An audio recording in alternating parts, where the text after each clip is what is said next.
Hello to whoever made this concern. My name is Joe Gumshoe Ratman. I am an investigator or detective with a private investigation firm. It's my job to investigate, locate, record, and document many different beings, locations, factions, and so on and so forth. I have been ordered by my superiors to digitize my files into a voice video format. So, to make it simple for my first attempt, I'm going to do a person of interest report on something simple, which in this case would be one Queen Skywynne Butterfly, nicknamed the Queen of Hours by her people.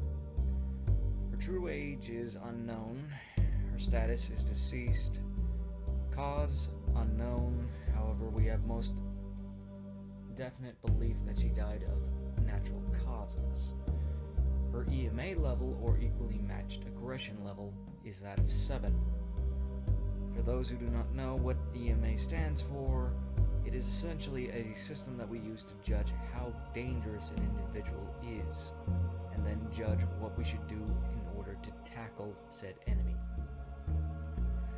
A level 9 individual would be essentially a godlike being, someone that could essentially pop your head with a flick of their fingers. So, of course, you imagine that Skywynne would herself be very dangerous, considering that she is on level 7. And she is. This is due to the fact that she has the ability to warp time, and has on occasion altered and bended the physics of entire worlds to frightening degrees, and she's also done many things that are considered illegal by my practice. Many of these things I will cover later on. But first, let's go over some of the deeds that she's committed throughout her entire life. Queen Skywynne became the 27th Queen of Muni at the early age of 17, due to the irresponsible actions of her mother. Her true age at death is unknown, even to those of close friendship and family. This is due to the fact that she can warp time so that she can essentially cause a Groundhog's Day event, which makes knowing her actual age when she died impossible. She is responsible for the destruction of an entire world. That is one of the crimes I was mentioning before. And she has rebuilt Butterfly Castle in one day, with the aid of her Groundhog's Day ability.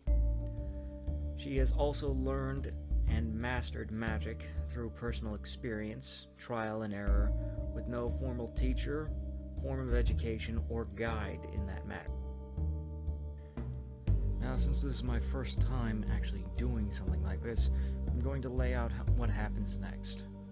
First, we're going to discuss her equipment or weapons, then we're going to go over her personal history, and afterwards I will give my personal thoughts on the person in question, which in this case would be Queen Skywynne.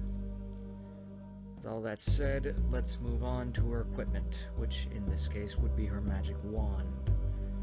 Her magic wand is a reflection of how she views magic itself, which in this case, she viewed it like a clock, always moving forward, yet paradoxically, always returning to the same place, forever moving in a permanent circle.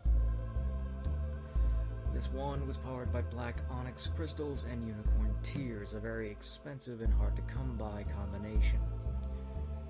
The little bells that you can see on top of her wand also emit a high-pitched noise that is only heard by certain individual animals. I had them noted down, but I do not think that they are important enough that I should mention it here. Just know that it affects high-pitched hearing animals like dogs.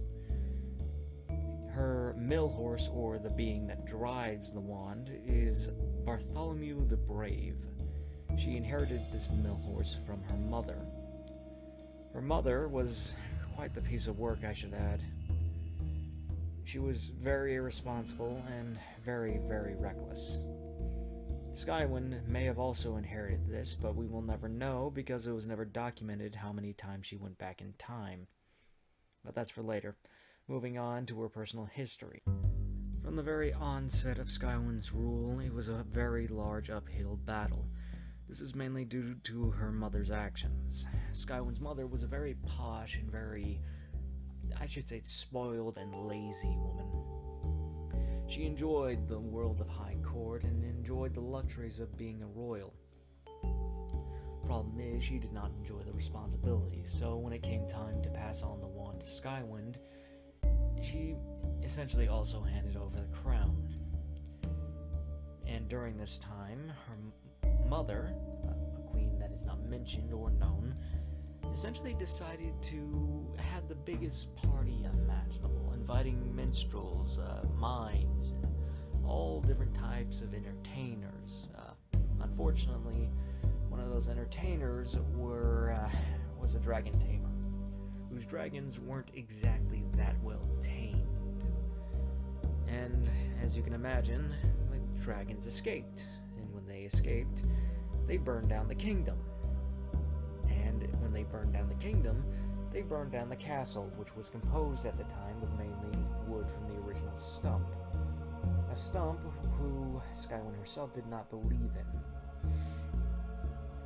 To those who don't know what the stump is, let's just say it's essentially a quasi-religious figure in the Muni lore, and I'll leave it at that. Anyway, back to what I was saying. Skywynne essentially begged her mother at the time to go into the burning castle with her flying broom of a wand and get the magic book of spells. It contained generations of knowledge and information, as well as wisdom from the previous queens of Muni. Eventually, her mother did relent. Problem is, when she did come back, she did not come back with the magic spell book, the perhaps second biggest and most valuable object in the entire Butterfly Kingdom. No. Instead, she came back with something that was practically useless. Do you know what it was? It was the Big Book of Fashion, a very easily replaceable book. You see, this book helped decide what fashion each queen would have in their reign. It was completely replaceable and easy to reproduce. And Skywynne knew this. So, when she saw this, she was absolutely disgusted with her mother. And the next day, once all the fires had been put out, and she was finally handed the wand upon the burning wreckage of what used to be her home, she swore this to herself, that she would be better than her mother and be better than anyone else that came before, in order to ensure something like this never happens again. Skywynne's second year of reign was slightly better, but it was met with severe hardships. You see, the beginning of the reconstruction of the castle was beginning, as well as many of the homes that were destroyed by the dragons. Unfortunately, this was all progressing at a very slow and very unfortunate pace. This was mainly due to the lack of motivation and the lack of morale from the people. This, unfortunately, was coupled with the fact that they kept complaining endlessly. And when I mean endlessly, I mean just every day, to the point of complete annoyance. Skywynne knew this, and of course was trying her best with the cards that she was dealt. But, as they say, Rome wasn't built in a day, and even though dragons did burn an entire kingdom in a single day, rebuilding it, however, will be next to impossible, especially with all the scorched bricks and whatever have you laying around on the ground. With that being said, Skywynne did her best at the time. Unfortunately, she was also being constantly harassed by her mother with many different suitors. As I said, her mother was a very posh woman and loved the life of court, and so she often liked to play matchmaker. And in this case, she thought her daughter needed someone in her life, so she would constantly bring different types of, royals, princes, and so on and so forth, in order to hope that one of them would strike good with her daughter. Of course, none of them did, as all this simply just annoyed Skywynne even more. But Luckily, if it wasn't for this, Skywynne would have never developed her ability to reverse time for a day. When she first used it, she unfortunately didn't even realize that she used it, and it took her about almost a month to realize that she's been repeating the same day over and over. However, when she did figure out how she did it and when this happened, she also figured out how to stop it, as well as learn how to recreate it on command. This was perhaps one of her greatest spells ever, the ability to reverse time for a single day. You can do anything with that power, learn anything, master anything, or in this case, rebuild anything, which Skywynne did. She gave a rousing speech to her people that they could rebuild the entire kingdom in one day, and many didn't believe her, but begrudgingly decided to give it a chance. And that is how they essentially rebuilt the castle in one day, even though in reality it took 5 years. Because of this success, Skywynne was given the monk year, or nickname, the Queen of Hours. Skywynne's third year of rule was certainly easier than the last two. However, because she had no formal teacher or any form of guide to actually show her the very basic fundamentals, she had to essentially learn magic from trial and error. And through this, she discovered many things, one of which was essentially how to make food rain down from the sky, to which she used to great effect to feed her people. Also, she learned many different things besides this. She learned how to skip time forward, she messed around with the physics of the world, doing more and more, so on and so forth. However, this did not come without its great failures. One of those failures nearly killed it did kill 16 people most likely, and killed even many more from the after effects. This event I'm talking about is what I mentioned earlier, her deleting gravity. Skywynne stopped the rotation of her planet, thereby deleting the gravity of the planet. This had unintended side effects, one of which was essentially making everything float upwards, of course, and, of course, losing some people in the process. Eventually, Skywynne figured out how to reverse this and put everyone back on the ground by restarting the rotation of the planet. Problem is, she lost 16 people. These people somehow faded and floated out into space. There's a little warning sketched onto her little journal here, warning that they have built a civilization and that they will eventually come back for revenge. There are several people keeping an eye on this, me included. I'll get back with more information if this ever pops up. Moving on, she also unintentionally opened Pandora's box, which in the case of her universe did not contain horrible abominations, diseases, monsters, and so on and so forth. Instead, it was a never-ending black hole. So, once she opened it, it started to literally eat everything in the kingdom. It ate a squire, a couple knights, several of her lab animals, many different instruments, until she figured out how to essentially close it, which in this case was essentially banish it to another dimension. We have no idea which dimension, but we can assume that dimension has been destroyed because of the box's ever-consuming nature. Very irresponsible, but how can you blame her? She didn't have any idea how to close it. Moving on. We also have a new experiment. This is also a very large crime in many different dimensions. She toyed around with the dead. In this case, she rose the dead for pranks, silly jokes, and to mess with the general peasants of the population. She did this, I have no reason, mainly just to see if she could. It's still dangerous, it's still irresponsible, reckless, and very disrespectful to the dead, but I can't disagree with the results that she discovered from it. She mainly learned what spirits are dangerous and which are benign. There are notes and classifications that she leaves in her journal that I have. It warns against raising dead clowns for some reason. I don't know why, but apparently she says that they are horrible abominations that should not be risen at all. But this is the last experiment I'm going to list here, but there are a lot of different experiments in her journal that I have. Essentially, she summons some kind of unholy monster, or I don't know what to describe it as, but essentially it's some abomination that she has no idea where it came from or what it came for. All that it lists here is that it destroyed a good portion of the castle and caused untold amounts of havoc and chaos when it was summoned. She was barely able to seal the creature away and send it back from wherever it came from.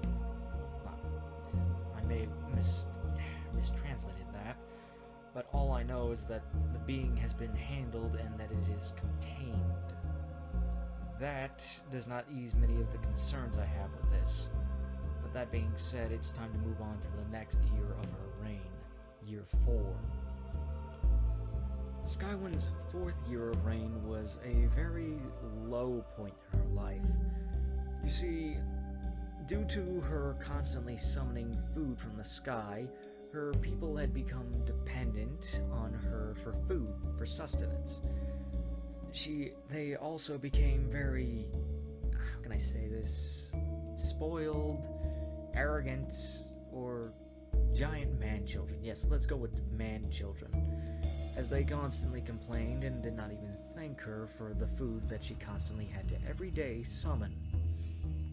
An added side effect of this was that the local monster population took notice of the easy food that was falling from the sky, as well as the local scavenger wildlife, which, of course, probably brought a whole new form of plague that Skywynne probably had to reverse time to stop.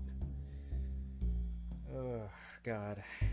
There's also several mentions of her stalking a boy throughout her entire journal. This is all very disturbing to me. So she essentially figured out how to stop time during this period of time, and more or less snuck into this boy's room, sniffed his shirts like some depraved pervert, and just,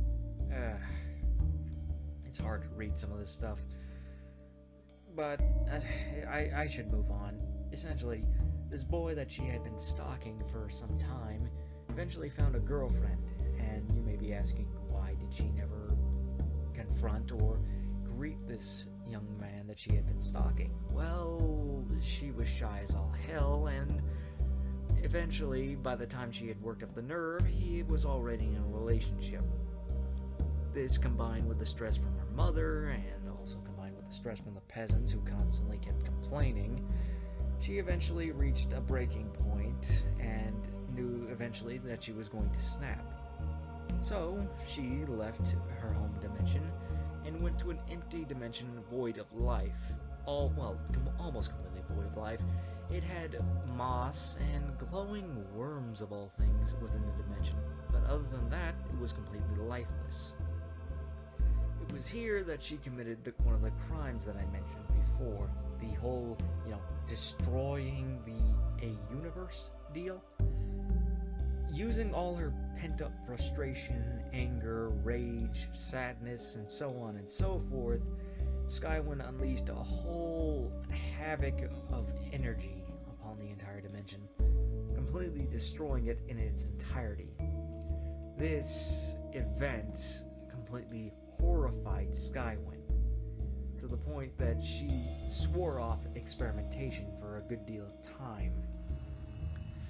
It's also why that there's sort of a gap in between year 4 and year 10, as since she swore off of experimentation, she also swore off of writing into the journal, as she did not want any future queens or heirs or whoever learns from this magic spell book from ever recreating the same event that she caused, meaning there's a lot more that she has done that we don't know about.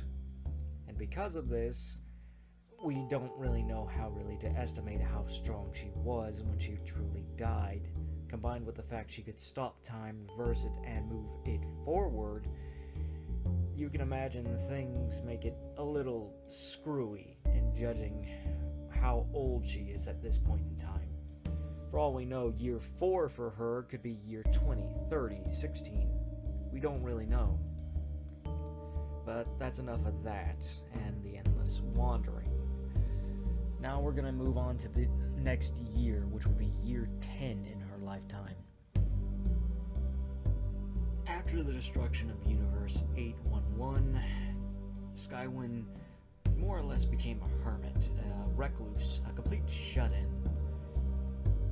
Mainly from the guilt and the feeling of regret and fear. Of course, she did come out every day to unleash the regular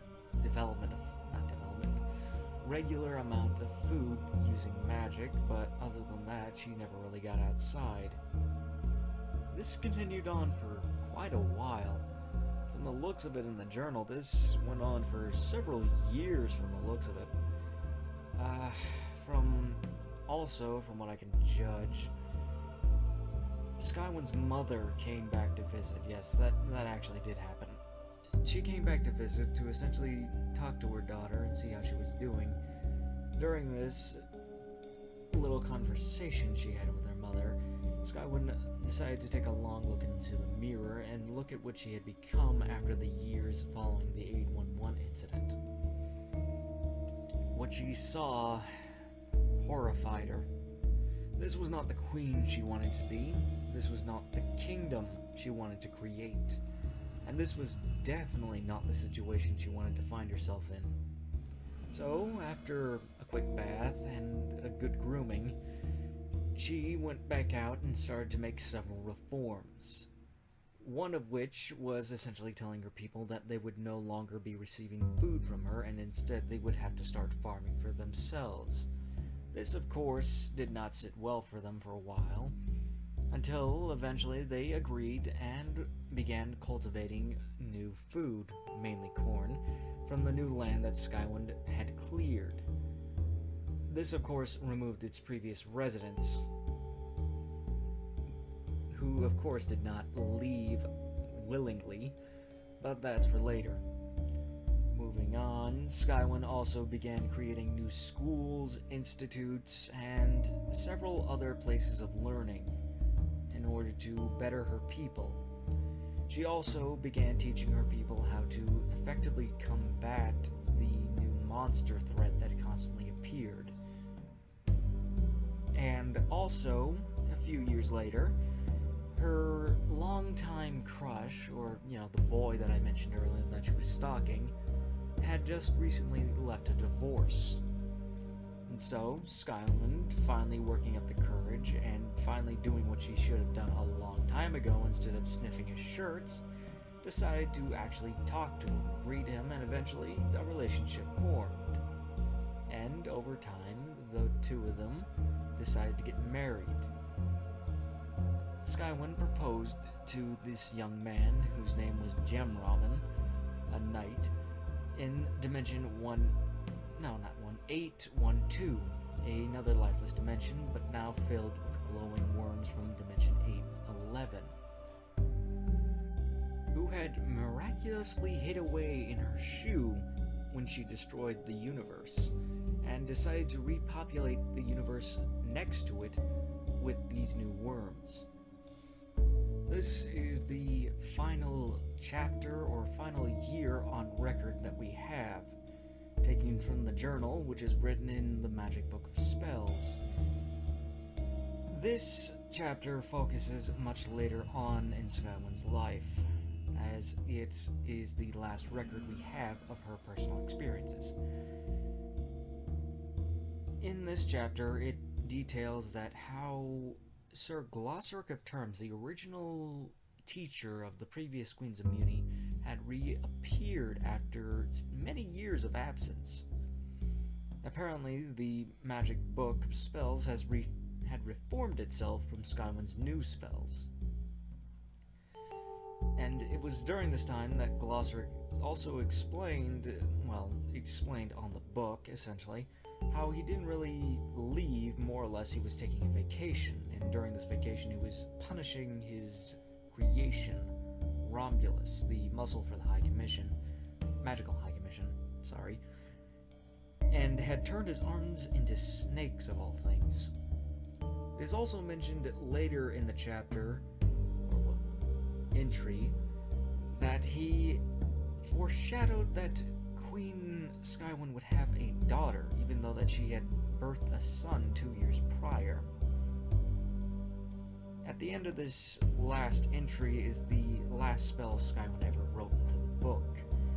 This is the Warnicorn Stampede. Above is a little clipping from the Muni Times, a newspaper created in Muni. I don't know how they were able to create newspapers and yet still have such a backward society, but magic. So I can't really blame or explain that. Final personal notes. These are my final personal notes on Queen Skywynne and my personal thoughts. Skywynne, for all intents and purposes, was a good queen. I have no doubt of that. She did a lot of good. But all that good cannot overlook the fact that she did a lot of wrong. And when I mean wrong, I don't mean that she did horrible things, I mean she made a lot of mistakes. The first mistake was creating how to create food from magic, and essentially giving that to her populace. She made them reliant on her, made them dependent on her for food, and that made them lazy and, well, fat, as it also invited the outside forces seeking easy food. Then there is the fact of her ability to use time. This is not a mistake, more or less, it just makes it difficult in judging her.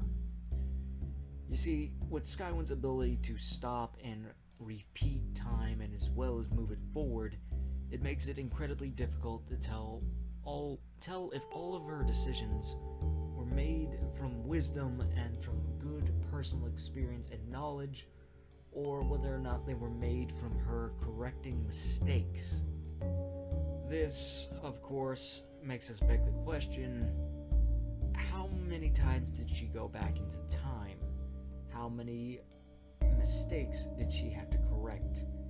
How many times did she fail? This is all very important, very intriguing questions that we should all ask ourselves when judging Skywynne, and judging whether or not she was a good queen of Muni. With that being said, I should probably close off this report. This has been Joe Gumshoe Ratman, Detective, signing off. Good night to whoever is hearing this, and I wish you the best.